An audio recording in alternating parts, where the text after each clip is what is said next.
सस्रूप निह्नां केवल कन्या सद्गुरु प्रणाम प्रमगति विराजम परमभागम संतोषम परम धर्म कुलज्ञान तज निरंतरम सो योगी नमस्ते सस्रूप केवल पदकंडाय नमस्ते नमस्कारम से गति ब्रह्मानंदम परम शुद्धम केवलम ज्ञान मुक्तिम दंडातीतम जगन सदचम तत्पथादि लक्ष्यम एकं नित्यं अचलम सर्वसाक्षिभूतम भावातीतम निर्गुणै सद्गुरुतम चैतन्यम साक्षिं व्योमातीतं निर्गुणं नाद्यं फलातीतं तस्मै गुणमे मंगलम गुरु शब्दरूपनाम मंगलम शब्दाधार शब्द निवास परम दयाल सद्गुरु दयाल की अमृत में वाणी गाना द्वारा पान राम सद्गुरु देव जी महाराज की अमृत में वाणी मुखार बंद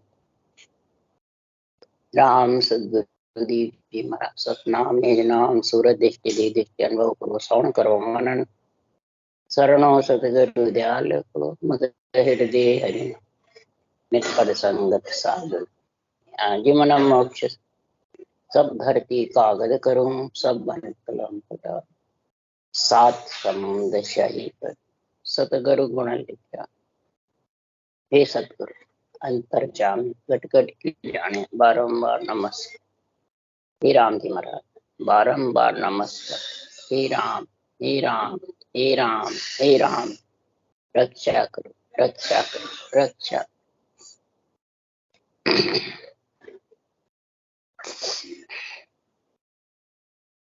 अठे अधूरा समाज चल रहा है। सद्गुरु देव फरमाते हैं, हे अब्दू पंच तत्व माया का शरीर तेरे को मिला है, इसी आत्मा को इस माया के शरीर से सुलझा ले और इसी से ही उलझ जाए और इसी शरीर के अंदर गुरु शिष्य दोनों इस शरीर के अंदर ही बसे हुए हैं।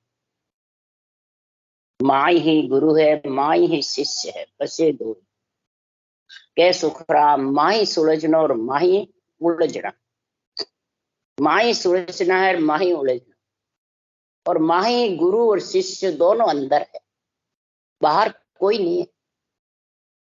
अगर जब तक ये अंदर गुरु शिष्य की और सुलझने और उलझने की तो बात नहीं समझेगा, तब तक यही गीत गाते रहेगा, अब्दू मतलब मन, अब्दू मतलब राजा, शरीर का राजा बना हुआ है। अपने आप को ऐसा समझता है कि मेरी मर्जी हो जो मैं आत्मा को बस में कर सकता हूँ, मेरी मर्जी हो जैसे आत्मा को लेके जाता हूँ।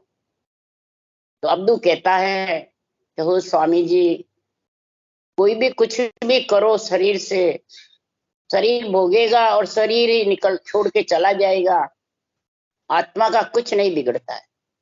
आत्मा तो ब्रह्म है और ब्रह्म ही रहेगी। अब ये चीज सबके घट में है और सभी इस बात को कहते रहते हैं कि आत्मा तो परमात्मा है, ब्रह्म है, इसका कुछ बिगड़ने वाला नहीं है। आत्मा सोई परमात्मा है।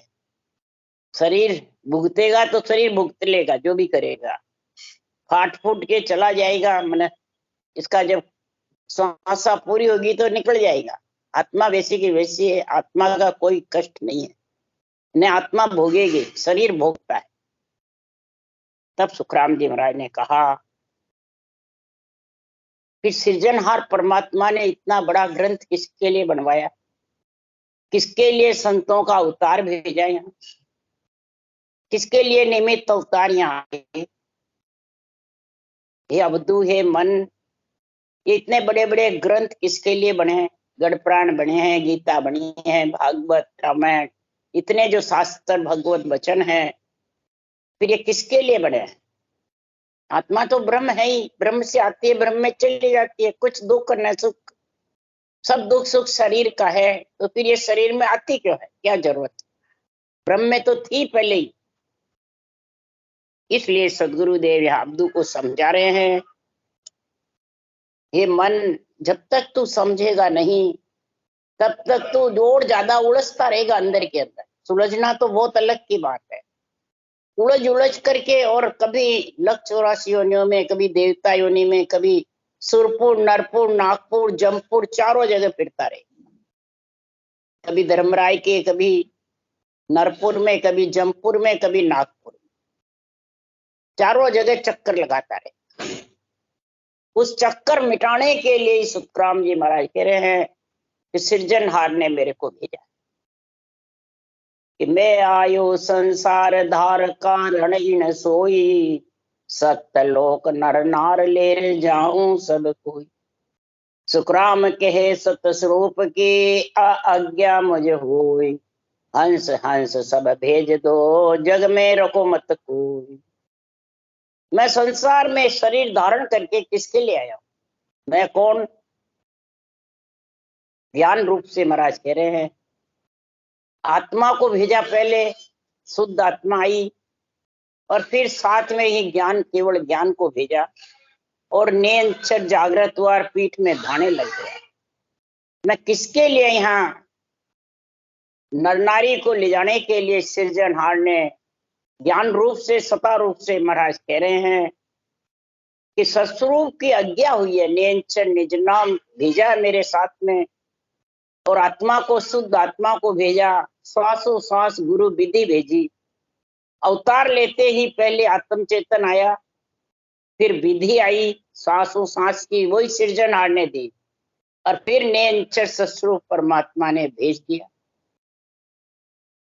और सस्वरूप की ऐसी आज्ञा हुई कि हंस हंस मृत्युलोक में है, उनको सस्वरूप के देश में भेज दो। राम जी का बिरद बढ़ाओ, बिरद बढ़ाने के लिए आया है। बिरद संतों का नहीं बढ़ता है, न कोई देवों का बढ़ता है, बिरद राम जी का बढ़ता है, सृजनहार का बढ़ता है। इसलिए सुखराम जी महाराज कह रहे हैं क्यों? आत्मा राम जी के अंश है, और राम जी का ही बिरद बढ़ता है। पर सुखराम जी महाराज कह रहे हैं हे सृजनहार, आपने भेज तो दिया, पर सब यही समझते हैं आत्मा तो ब्रह्म है, आत्मा परमात्मा है, इसका कुछ बिगड़ता नहीं है, बस शरीर है तो चला जाएगा, दुख सुख पाएगा पालेगा। इस कारण से कयो न माने कोई भेद अर्था में नाई, किन तारो जग सिंह सोच मोटो मुझवाई। कोई कहना ही नहीं मानता है। इस विधि को बिल्कुल सरल है, ग्रस्त में रह के करो, ग्रस्त का सब कार्य करो, परंतु इस विधि को धारण करना नहीं चाहते। राम रटना और विधि से सहित करना ये कोई कठिन नहीं है, परंतु ये मनीराम जो राजा बना हुआ है अवधू, ये करने नहीं देता। क्यों? कि अगर ये कर लेगा तो मेरा आना जाना बंद हो जाएगा, विषय रस बंद हो जाएगा। इस कारण से ये मनीराम अटकाव लगाता है, कोई दूसरा नहीं लटका। ये अवधू करने नहीं देता है, कितना ही ज्ञान समझाओ परंतु ये नटता ही रहेगा, तो कुछ नहीं होगा, कुछ नहीं होगा। इस कारण से वो भक्ति करने वाले हरि के जन करते हैं तो भी असमझ में हो जाते, करो कि नहीं करो, डिक पिच करते रहे।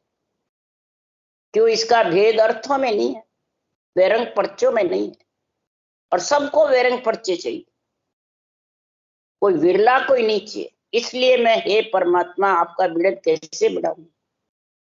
तब सृजनहार ने कहा कि चिंता मती करो रे भाई, बिरदक बदसी जग माही। जो जो हंस तुम्हारा होई, सो तो कदे न बिछड़े भाई। बिरद तुम्हारो जान के, सहाय करो जगती। जो जो हंस होगा, राम जी का बिरद बढ़ना होगा, वो तो तिरेंगे। जिस हंस को पुरवानी जागृत है वो तो करेंगे। हे सुखराम जी से कहा आप चिंता मत करो, बिरद राम जी का बढ़ेगा। कलयुग में 3 युग में नहीं बढ़ा, जिससे ज्यादा बढ़ेगा। तब सुखराम जी ने कहा तुम्हारा बिरद जान करके हे सृजनहार, इस भक्ति करने वाली आत्मा के ऊपर सहायता करो। क्यों? कि बिरह प्रेम सुखराम के हरि मेहर बिन। बिरह प्रेम अंदर जागृत होगा, भक्ति करने की पीड़ा उत्पन्न होगी, तब महाराज फरमाते हैं ये भक्ति धारण करेगा। तो उसके पीड़ा घट में बिरह प्रेम आप जागृत करो, यही राग और अनुराग है, विरह और प्रेम। ये अनुराग जिसके घट में आ गया, ऐसा कंठ में ऐसा गुण प्रकट होगा कि वो रटना करने लग जाए। आपकी कृपा होगी तो, मेरी कृपा से नहीं होगा, आपकी कृपा से। इसलिए सद्गुरुदेव समझा रहे हैं, हे परमात्मा तुम आप सहायता करो। जो जो हंस वृत्ति आत्मा होगी वो तो परमात्मा के देश में मिले। तो हे अवधू, इस चीज को धारण कर ले। अगर नहीं करेगा तो क्या होगा कि कब लग जतन करे नर कोई, दिन दिन वस्त्र काला होई। अब तो माया संग मन माने नाई, ज्यो सूरज संग बादल कहाई। महाराज उदाहरण देके करा कि सूरज के ज्योति जबरदस्त है, तेज चमकता है, पर बादलों की ओर से सूरज की रोशनी अंदर छिप जाती। इसी प्रकार तो कब तक जतन करेगा? इस आत्मा का जतन जितने तक तेरे को सदगुरु का ज्ञान, केवल ज्ञान और सृजनहार की कृपा नहीं होगी, जब तक तू इस आत्मा का कितना ही जतन कर ले, इसको 3 लोग 14 भवन में घाणी के बैल के जैसे फिरना पड़ेगा। ये बात को तू मान जा। अगर नहीं मानेगा तो चक्कर खाने हैं। इसको तेरे को समझना पड़ेगा। तब अब्दू कहता है, तो हो स्वामी जी काला बादल कुहावे, तब ही मेहा बो बरसावे।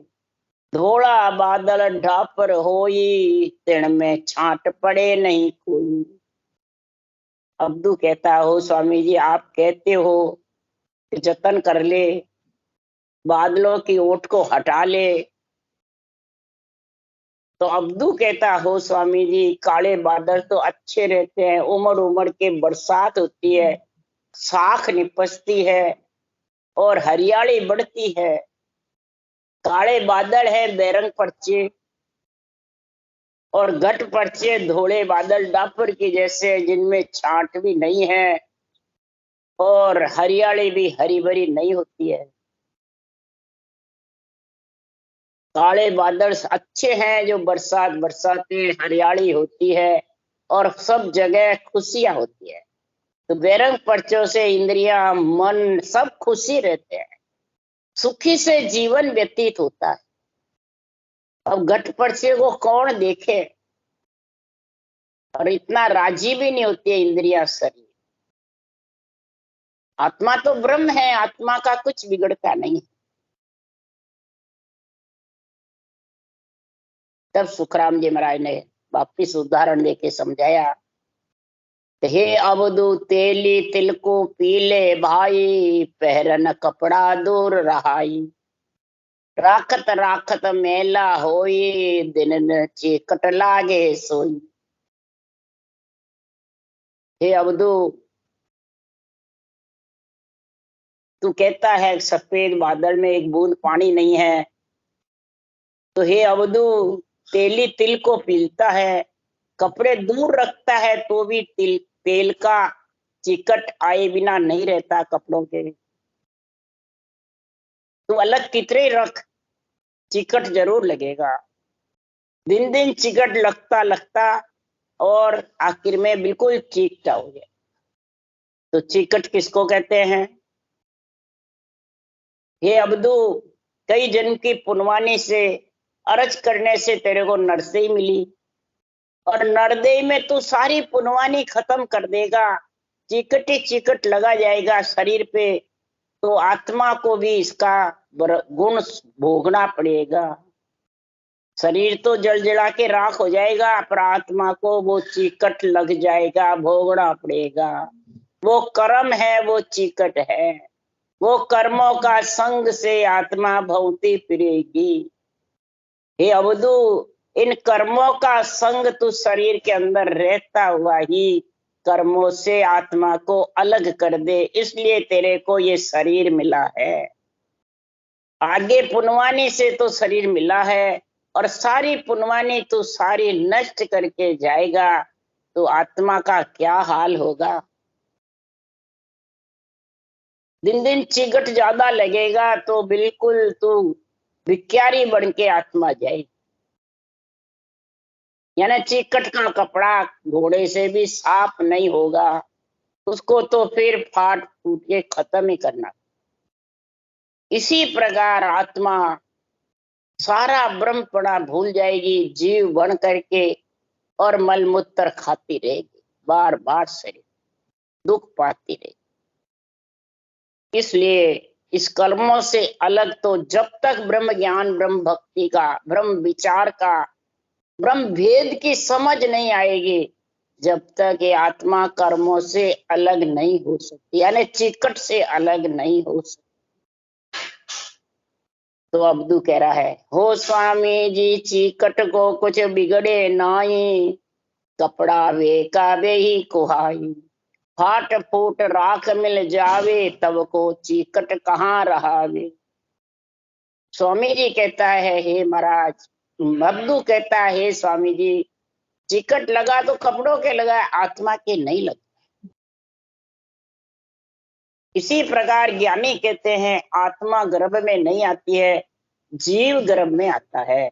तो मेरे तो आत्मा ब्रह्म है, मैं उस गर्भ में नहीं आऊंगा, मैं गर्भ में नहीं आऊंगा, मेरी आत्मा ब्रह्म है।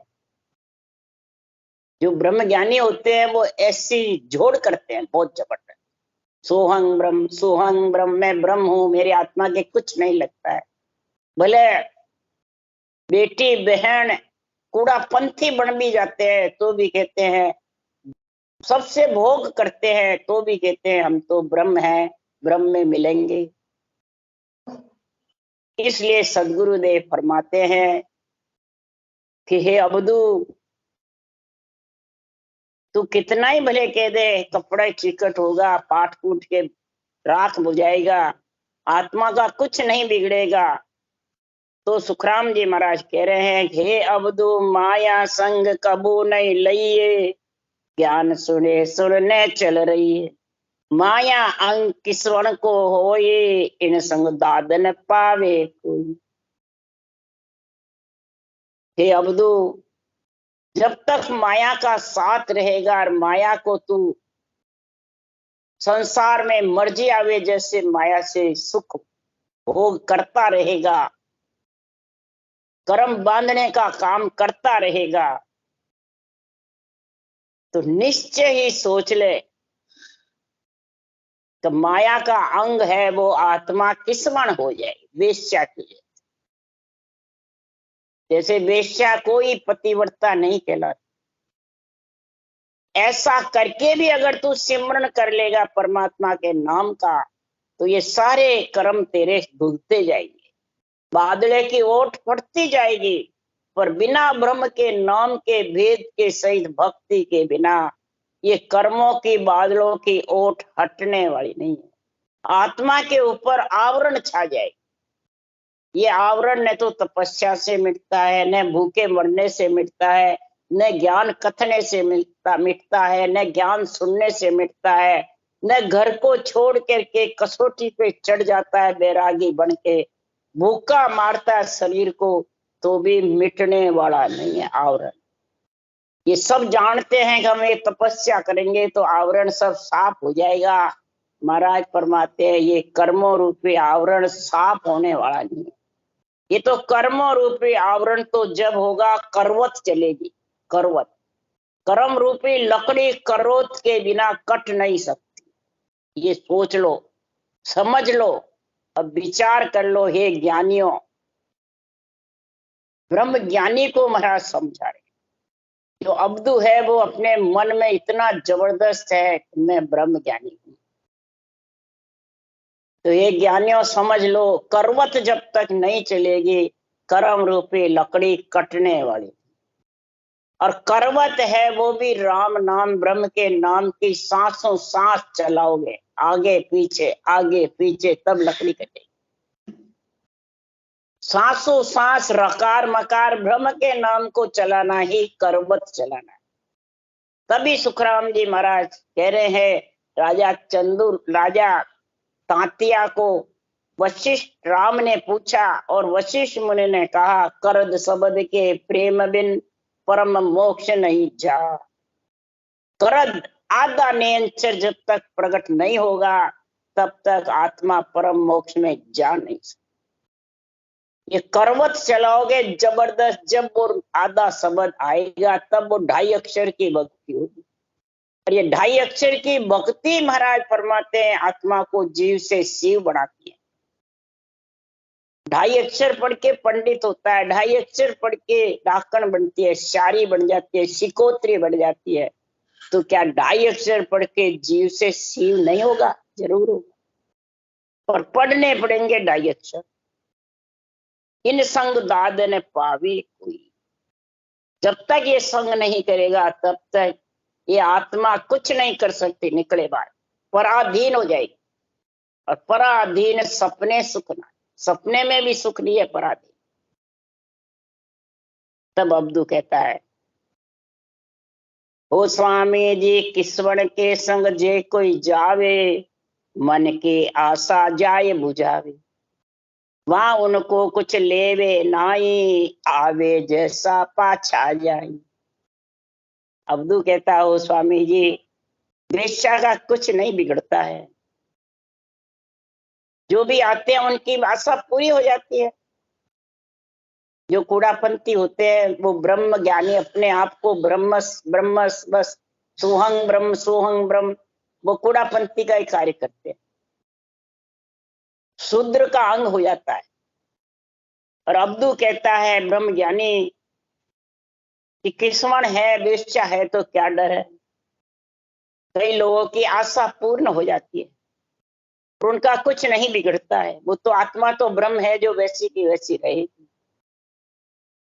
तो हो स्वामी जी माया मन की वास गमावे, भीड़ पड़ा में आड़ी आवे, माया मान लगावे सोई, जो नर पले माया होई। हो स्वामी जी इच्छा शक्ति मन की आशा पूर्ण होती है, लक्ष्मी माया होती है तो भीड़ पड़ने में आड़ी आती है। शरीर भी कोई का कष्ट होता है तो काम में आता है, इच्छा शक्ति भी काम आती है, करामात करतो सिद्धाइयां भी काम आती है, लक्ष्मी माया भी काम आती है, शरीर भी काम आते हैं, आड़े आते हैं किसी न किसी के। इसमें बिगड़ता क्या है? जिसके पल्ले नर के चारों में से कोई सी भी माया है, और जिसके पास चारों माया है तो भी महाराज फरमाते हैं उसके बिगड़ता क्या? कुछ नहीं। काया मान माया मान लगावे, सुख भोगवाती है माया तो, और सुख भोगने के लिए आत्मा ब्रह्म से बिछड़ करके आई है, तो इसमें बिगड़े क्या? जिस मनुष्य के पास होती है तो महाराज फरमाते हैं वो देवे कैसे? इसलिए सदगुरुदेव फरमाते हैं, हे अब्दू या माया देनी नहीं आवे, अपने करके वो गांठ धुड़ावे, जो कुछ बिगड़े इनके माये, रोवत रोवत सब दिन जाए। हे अब्दू ये जो अपनी समझ के चारों माया को जो घेरता रहती है आत्मा को, और पास में रखे रहते हैं चारों माया में, एक भी रखेंगे तो आत्मा महाराज फरमाते रोती रहे। 43,20,000 वर्ष तक आत्मा को रोना पड़ेगा। अगर चारों ही माया साथ है तो ये गांठ गुड़ती जाएगी और इतना माया में फंस जाएगा कि 43,20,000 वर्ष तक आत्मा को रोना पड़ेगा। ये बिगड़ता है, शरीर का कुछ नहीं बिगड़ता है, शरीर तो मस्त रहता है, शरीर तो सुख मान लेता रहता है, इच्छा भी धापती रहती है, करामात करतूत सिद्धाइयां भी आती रहती है, और लक्ष्मी माया भी हो जाती है, और शरीर भी तेरा खूब जोरावर रहता है जिसके पास ये चारों माया रहती है। परंतु सदगुरुदेव फरमाते हैं आत्मा को ये जिस दिन शरीर छोड़ेगा उसको 43,20,000 वर्ष तक नरदेह के लिए रोना पड़ेगा। ये सोच ले। हे अवधु अपनो गुण में ले नहीं कोई, देवत दानु सब ही होई।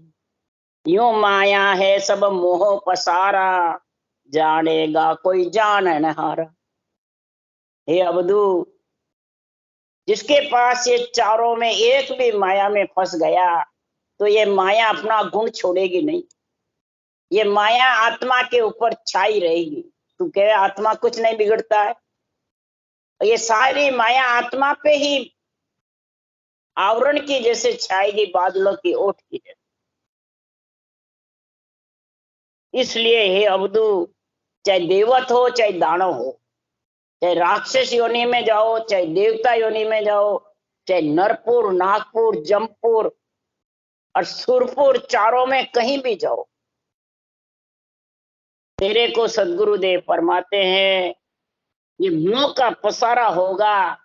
ये जो नरदेह धारण करके ही फिर जानेगा इस मोह पसारे से अलग होने के लिए, चारों माया छोड़ने के लिए इस काया के अंदर ही समझेगा, कि काया को छोड़ के समझेगा, काया के अंदर ही। काया को छोड़े बात तो सिर्फ भोग योनियां हैं, कुछ नहीं तेरा चलता है, परबस होगी, एक के एक सिर हुक्म चलाने वाले रहेंगे। शरीर है जो स्वतंत्र है कार्य का, इसमें जैसी कुमाई करोगे वैसी आत्मा हो जाएगी। इसलिए हे अवधु, तू सोच ले, समझ ले, विचार कर ले। हे ब्रह्मज्ञानी, अंग तो बनता नहीं, ब्रह्मज्ञानी बन के बैठ जाते हैं। तो हे अवधु, निर्भय बासा काया माई, जहाँ को वेद लीजे, इनमें जाय मिले पद चौथे, जन्म जोन नहीं दीजे। हे अवधु, निर्भय भाषा इस काया से ही उधरता आत्मा को। अगर इस काया को तू चारों माया में फंसा लेगा तो महाराज फरमाते हैं फिर 4 युग तक भौंकता फिरना पड़ेगा। चारों माया से 4 युग भौंकता फिरना, सत्युग द्वापुर देता और कलयुग, सत्युग त्रेता द्वापुर और कलयुग, चारों युग में भौंकता फिरना पड़ेगा इस 4 ही माया के साथ। इसलिए तू इस काया के अंदर ब्रह्म ज्ञान का भेद धारण कर ले, ब्रह्म भक्ति धारण कर ले, ब्रह्म विचार को तू जान ले कि ब्रह्म विचार के बिना महाराज फरमाते चौथे पद में आत्मा मिल नहीं सकती, जन्म जून को जीत नहीं सकती। इसलिए सुखराम जी महाराज कह रहे हैं जन्म जून नहीं दीजे, जग में निर्भय भय नहीं कोई, जे जन्म लिया सुन्न में सोई। जग में निर्भय वही होगा पंच तत्व शरीर में आत्मा, जो गगन मंडल में विधेय मंडल में अपना निवास कर ले।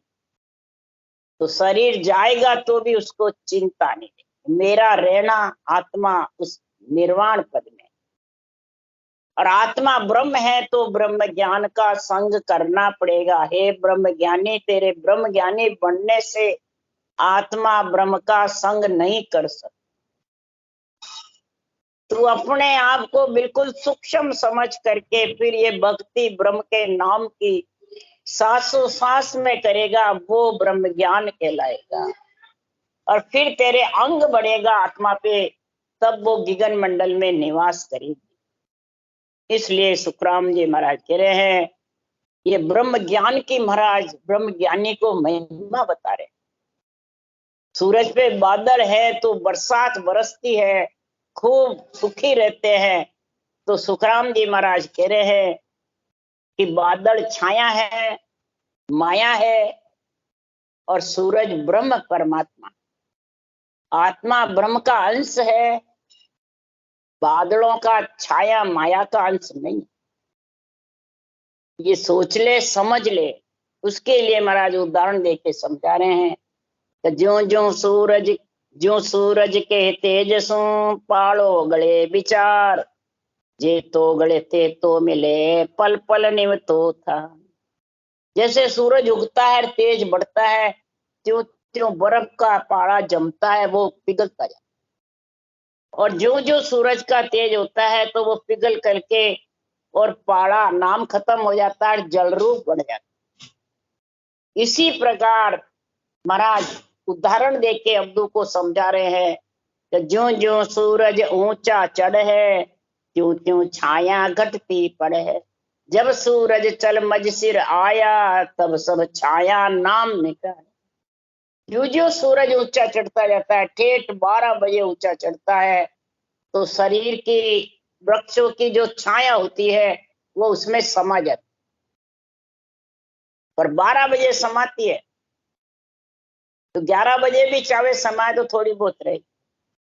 तो ये उदाहरण किसके लिए दिया सूरज का? इसी प्रकार महाराज फरमाते हैं ये सूरज रूपी नेंचर निज नाम ब्रह्म ज्ञान है, ब्रह्म केवल ज्ञान है। ये तो धारण करेगा तो 12 कंवल, 6 पूर्व के 6 पश्चिम के 12 कंवल है। 12 कंवल पे जब 12वें कंवल भंवर गुफा पे जब जाएगा सूरज, तब ये माया रूपी छाया से आत्मा अलग होगी। ये सोच ले और समझ ले, तू जाने इस आत्मा पे माया का कोई असर नहीं होगा। महाराज कह रहे ये इतनी लिपायमान होगी कि ये सूरज की चमक ही खत्म कर, और खत्म होने वाली नहीं। परमात्मा कभी खत्म होने वाला, आत्मा रहेगी, परमात्मा का अंश कभी खत्म नहीं होगी, पर दुख सुख भोगते रहे।